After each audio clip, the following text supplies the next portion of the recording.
Hi, I'm Tired, and this is Prague. So Prague is the capital of Czechia, formerly the Czech Republic.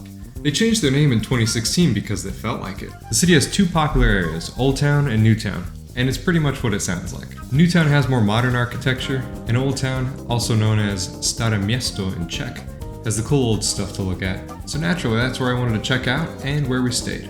Walking around, you can see a ton of color on the buildings and a ton of detail in the architecture. But even in Old Town, there are some newer buildings mixed in. I really like all the little corridors around the city you can walk down, and everyone has some sort of restaurants or shops. And this old thing here is called the astronomical clock, or the horloge. And what is that?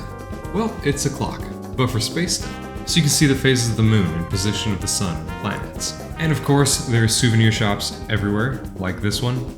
This thing was kind of cool, but I didn't think it would fit in my backpack. I'd say most people in Prague spoke English, but it's always nice to know a phrase or two, so I tried to pick up two phrases. Děkuji, which is thank you, and kolik to stojí, which is how much does it cost. I ended up not using them though because I crumbled under the pressure of human interaction.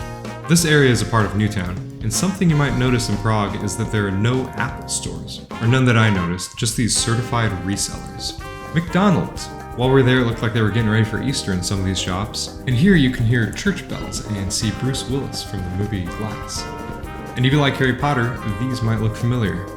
Then we decided to pop back into Old Town after seeing this dope lamppost. And this rotating head that made me uncomfortable is called the head of Franz Kafka. It's a tribute to the author Franz Kafka. And in typical European fashion, there's efficient public transport. Here's another corridor I walked down to find not much. Now, even in the Czech Republic, you cannot escape the Minions, or McDonald's. It's everywhere, and everywhere you go there is some sort of unique architecture. This was a bizarre pizza joint I found.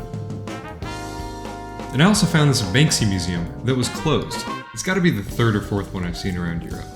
This was some neat looking bar I found. And they do have a suspicious amount of Thai massage parlors. We found this very cool record/tattoo shop that has mostly CDs, and the tattoo section really liked Alien.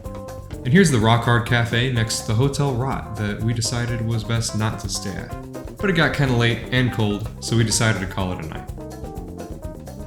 And the next day we went to Prague Castle, which is the largest castle in the world.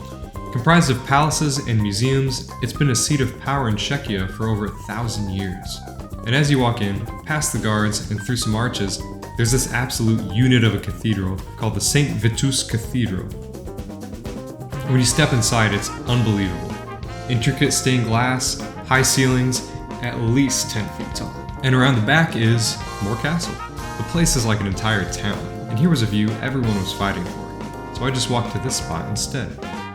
You could see Prague skyscrapers with all the old architecture leading up to this spot in Prague Castle. And the thing about Prague is that there's funky architecture all around. Nothing feels like it came from a cookie cutter. Even different areas of the castle have differing designs and nuances from its expansion throughout the centuries. And if you're in Prague, it's worth it just to peek around the corner away from the popular areas, because everywhere in Prague, you'll see little special gems sprinkled around. And it's crazy to think that all of this is just someone's normal day-to-day environment, which made it tough to call it a day and say bye-bye to Prague.